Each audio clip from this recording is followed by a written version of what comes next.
अस्सलामुअलैकुम viewers, welcome back to my channel. उम्मीद करती हूँ कि आप सब बिल्कुल ठीक ठाक होंगे और खैरियत से होंगे। आज मैं आपके साथ जो रेसिपी शेयर करने जा रही हूँ वो बहुत ही डिफरेंट सी रेसिपी है। ये है दही पकोड़ा की रेसिपी, जो कि नॉर्मली खाने के साथ आप इसको ट्राई करें तो ये बहुत ही लजीज और बहुत ही उम्दा रेसिपी है। जैसे कि घर में दाल बनाई होती है, कुछ बच्चे नहीं पसंद करते उसको, तो आप ये बना सकते हैं। रेसिपी स्टार्ट करने से पहले एक दफ़ा रेसिपी का प्री लुक मैं आपके साथ शेयर करूंगी ताकि आपको अंदाज़ा हो जाए कि दही पकोड़ा कैसे बने।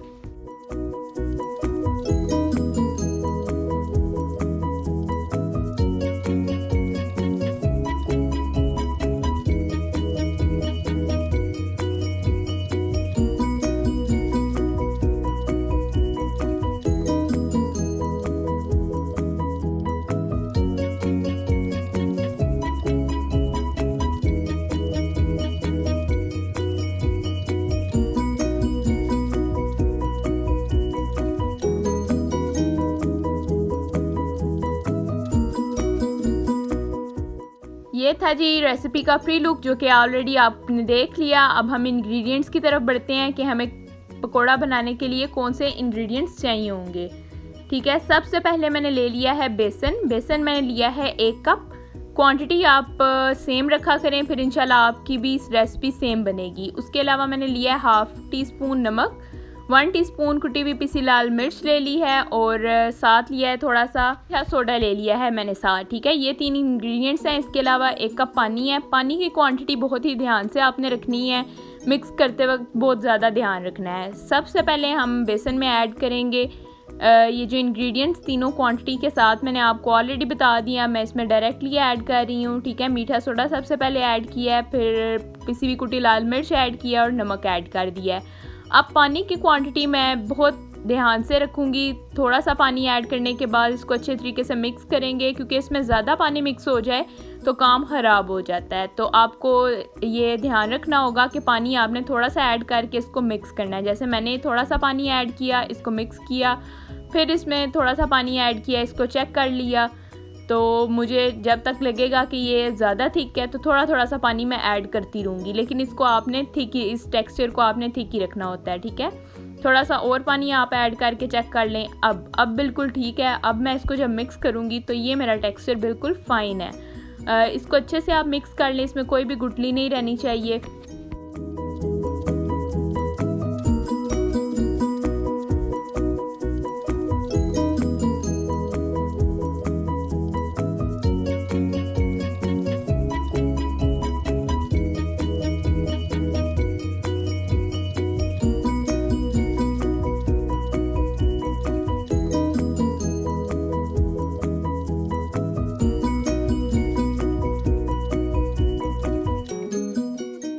इसको अच्छे से मिक्स करने के बाद अब मैं आपको शो करती हूँ कि कितना थिक मैंने इसका टेक्सचर रखा है। अभी आप देख सकते हैं कि इसको मैंने बहुत अच्छे से मिक्स किया है, इसमें कोई भी गुठली नहीं बाकी बची, और बहुत थिक सा टेक्सचर बनाया है। ये भल्ले बनाने के लिए टेक्सचर हमें चाहिए होता है। जो छोटे से पकोड़े हम बनाते हैं उसके लिए टेक्सचर ज़रूरी है कि थिक हो। फिर साइड पे हम देखेंगे, ऑयल को गर्म कर लेंगे।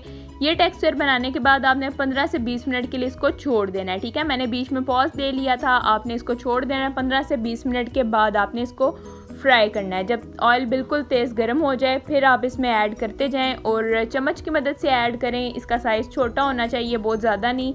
लास्टली मैंने आपको दही भल्ले बनाने की रेसिपी जो बताई थी उसमें मैंने साइज़ थोड़ा सा बड़ा रखा था, लेकिन इसमें आपने साइज़ नॉर्मल रखना है, दरमियाना सा साइज़ रखना है, छोटा सा साइज़ रखना है। ठीक है, आप सारे 1 बाय 1 ऐड करते जाएं लो फ्लेम पे।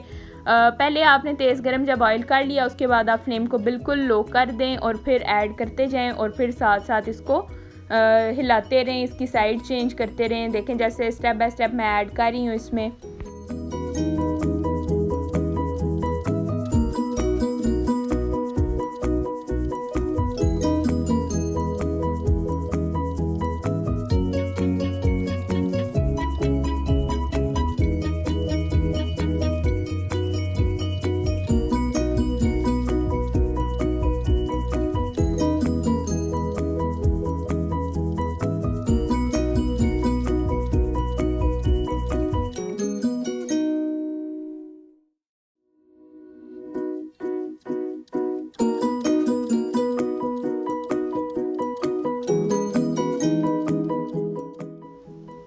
स्टेप बाय स्टेप सब मैंने ऐड कर लिया। अब ये फ्राई हो रहे हैं, लो फ्लेम पे मैं इसको फ्राई कर रही हूँ। अच्छे से इसको फ्राई होने देंगे। इसका कलर जैसे ही, बहुत ज़्यादा डार्कर शेड नहीं आपने करना, लाइटर शेड ही रखना है, गोल्डन सा कलर रखना है, लेकिन ये है कि कच्चा ना रहे बेसन। तो इसको आप फ्राई कर लें। इतने में ये फ्राई होते हैं तो साइड पे देख लिया करें कि थोड़े से अगर बर्तन पड़े हों तो वो आप साथ साथ धोते रहा करें। मुझे तो बहुत डांट पड़ती है भाई इस बात पे कि बर्तन भाई इकट्ठे ना हो, साथ साथ आपको धो लेने चाहिए। तो अब तो मुझे आदत हो गई है, थोड़ा सा काम करती हूँ तो मैं साथ ही किचन को साफ़ कर देती हूँ। तो आप भी ऐसे ही किया करें। जब मसाला भुनने के लिए हंडिया रखें तो साथ साथ काम अपना ख़त्म करते जाया करें। तो अभी भले फ्राई हो चुके हैं। इसकी साइड्स मैं चेंज करके चेक कर रही हूँ। एक साइड से लाइट गोल्डन हो चुके हैं और दूसरी साइड से नहीं हुए, ठीक है। उसको मैंने चेंज कर दिया है। जब ये हो जाएंगे तो फिर हम इसको निकाल लेंगे और डायरेक्टली ठंडे पानी में ऐड कर देंगे। अभी ये फ्राई हो रहे हैं, हम इसको फ्राई होने देंगे।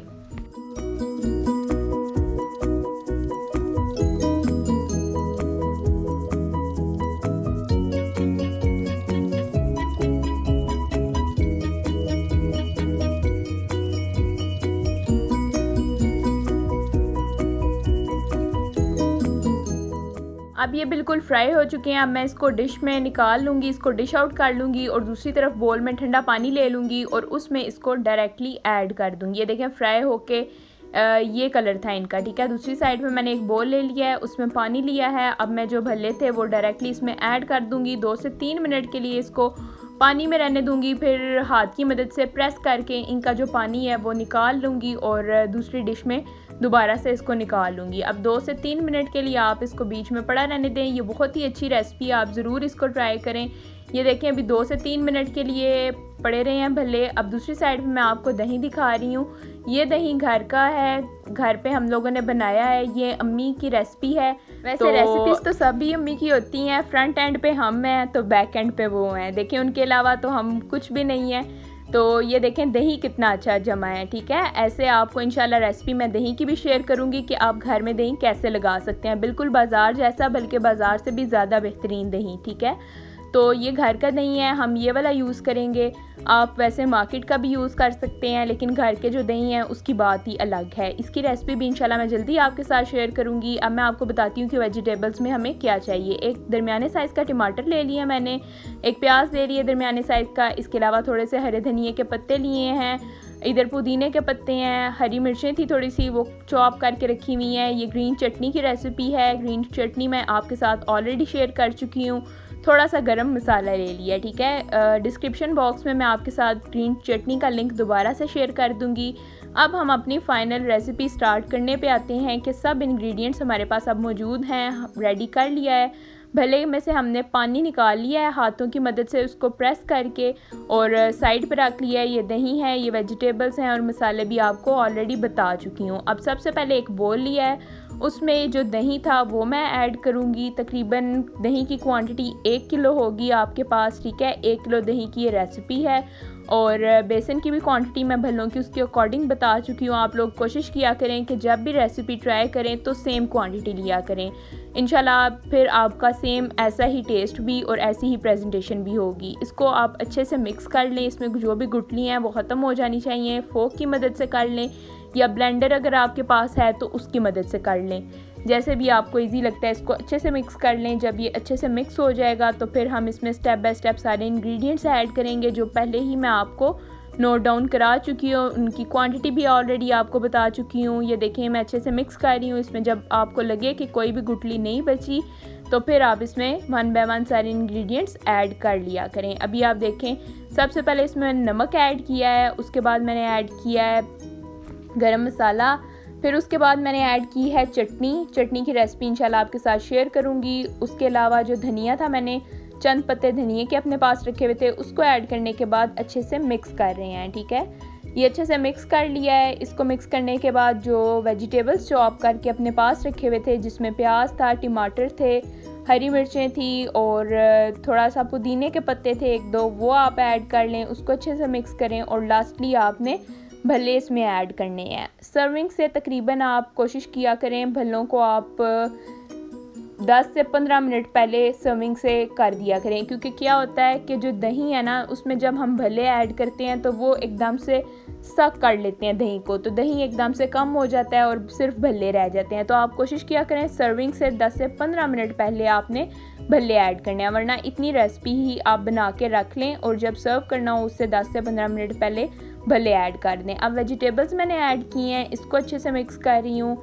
अब बारी है भल्ले ऐड करने की, क्योंकि मैंने अभी सर्व करना था, अभी हमें सर्व करना था तो मैंने फ़ौरन ही ऐड कर दिए। आप इसको बाद में भी ऐड कर सकते हैं, ठीक है। थोड़े से वेजिटेबल्स मैंने रख दिए हैं, वो मैं प्रेजेंटेशन करूँगी। जैसा कि आप सबको अभी तक तो आइडिया हो जाना चाहिए कि मुझे प्रेजेंटेशन करना कितना अच्छा लगता है। अब मैंने इसमें भल्ले ऐड कर लिए हैं डायरेक्टली। दही की क्वांटिटी के अकॉर्डिंग अगर आपको लगे कि आपके भल्ले ज़्यादा हैं तो आप 1-2 भल्ले सेपरेट भी रख लिया करें। जैसे मैंने 1-2 भल्ले सेपरेट रखे ताकि मैं जब प्रेजेंटेशन करूं तो उसमें मैं ऊपर डेकोरेट कर लूँगी।